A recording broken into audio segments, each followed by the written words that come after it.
তাকে 7 দিনের রিমান্ডে এনেছিলাম এবং তাকে রিমান্ডকালীন সময় আমরা তাকে জিজ্ঞাসাবাদ করেছি। সে প্রায় ম্যাক্সিমামই সে স্বীকার, তার বিরুদ্ধে যে অভিযোগগুলি ছিল এবং মিডিয়াতে গণমাধ্যমে যে তার বিরুদ্ধে অভিযোগগুলি ছিল সে ম্যাক্সিমামই আমাদের কাছে স্বীকার করেছেন। তার যে যে চাইল্ড অ্যান্ড ওল্ড কেয়ার যে সেখানে আমরা গিয়ে কিন্তু তার ভুয়া ডেথ সার্টিফিকেটে তৈরি করে লাশ দাফন সে কাগজগুলি পেয়েছি, সিল পেয়েছি এবং সে আমাদের কাছে স্বীকারও করেছে যে এটা আমরা ডাক্তার কাছে আনতাম না, আমি নিজেই এই ভুয়া ডেথ সার্টিফিকেটটা তৈরি করে সিল সাপ করে আমি করি। এবং পরবর্তী পর্যায়ে তাকে যখন আমরা অপারেশন থিয়েটারের কথা বলা হলো সেখানে সে যে ডাক্তার রাখে নাই সেটাও স্বীকার করেছে এবং সে যে তাদের উপরে মানসিক টর্চারটা করেছে, যে সে নিজেই যে এই আশ্রমে যাদেরকে নিয়ে আসা হয়েছে অধিকাংশই হলো প্রতিবন্ধী, বৃদ্ধ, প্যারালাইজ। এই বয়স্ক প্রতিবন্ধী প্যারালাইজ মানুষগঞ্জে তো একটু অ্যাবনর্মাল আচরণ করত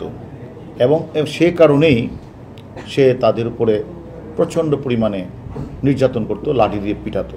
সেটা স্বীকার করেছে যে এবং যে এটা আমি করেছি, এটা আমি ভুল করেছি। কিন্তু বিষয়টা হচ্ছে আমরা যেটা তাকে পরে জিজ্ঞাসাবাদ করলাম যে সে যে এইভাবে তাদেরকে মানসিক শারীরিকভাবে নিস্তেজ না এবং নির্যাতন চালাতো, কারণটা কি? তখন সে যে নিজে যে মাদক সেবন করেন, যে ইয়াবা খায়, সেটা সে নিজেই স্বীকার করেছেন যে এটা আমি তখন বুঝতে পারি নাই এরকম, এবং এটা যে করা ঠিক হয় নাই সেটাও সে আমাদের কাছে স্বীকার করেছে। এবং আমরা মনে করি সে এবং এই মাদকাসক্ত মিল্টন যে কাউকে পরোয়া করতো না, এর মূল কারণটাই ছিল তার সাথে মানে অনেক ভিআইপির নাকি যোগাযোগ ছিল। সে মনে করছে যে আমি যে কাজটা করছি কেউ আমাকে কোনো কিছু করতে পারবে না। এবং যারা এই বাচ্চাদেরকে সেখানে দিয়ে আসতো বা যারা এই প্যারালাইজড মানুষগুলিকে দিয়ে আসতো, এই সকল মানুষগুলি যখন পরে খোঁজ নিতে যেত যে কী অবস্থা, তাদেরকে দর্শে পিঠাতো। এইরকম যে অত্যাচারের মাত্রা মাদকাসক্ত মিল্টন যে করতো, সে আসলে মানে সেটাকে সে অস্বীকার করে নাই যে হ্যাঁ আমি এরকম কাজটি করেছি।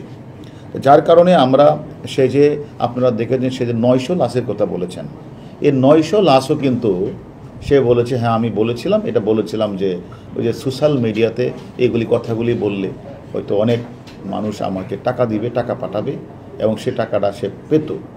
তখন আমরা বললাম 900 লাশ কোথায়, হিসাব কোথায়? সে রেজিস্টার দেখাতে পারে না, কোথায় কবর দিয়ে সেটা দেখাতে পারে নাই। পরবর্তী বলছে সেটা বলে যে আসলে 900 লাশ তো আসলে আমি কবর দিই না, আমি আসলে 900 লাশ আমি বেসিক্যালি সোশ্যাল মিডিয়ার মাধ্যমে প্রচার করে মানে আমি টাকা দণ্ড এগুলি করেছি। সেটা পরবর্তী যে সে বলেছে 135টা লাশ সে দাফন, 135টারও কিন্তু সে এখনও হিসাব দিতে পারে নাই কোথায় কী করেছে এবং কোথায়। প্রতিনিয়ত তার আশ্রমে অনাথ, মানসিক প্রতিবন্ধী এবং মানসিকভাবে ভারসাম্যহীন এইগুলো ভিডিও তৈরি করে সেই ভিডিওগুলি সব বিভিন্ন ফেসবুকে দিয়ে মানুষের বিবেককে নাড়া দেওয়ার চেষ্টা করেছে।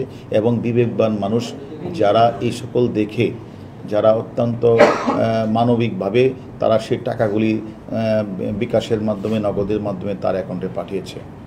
তাদের উদ্দেশ্যটা ছিল এরকম, যেহেতু সে মানবতার ফেরিওয়ালার কথা বলছে, বৃদ্ধ প্যারালাইজ মানুষকে সেবা দেওয়ার কথা বলছে, ভালো ডাক্তার দেখাবে বলছে, এই কারণে অনেকেই তার কাছে টাকা পাঠিয়েছে।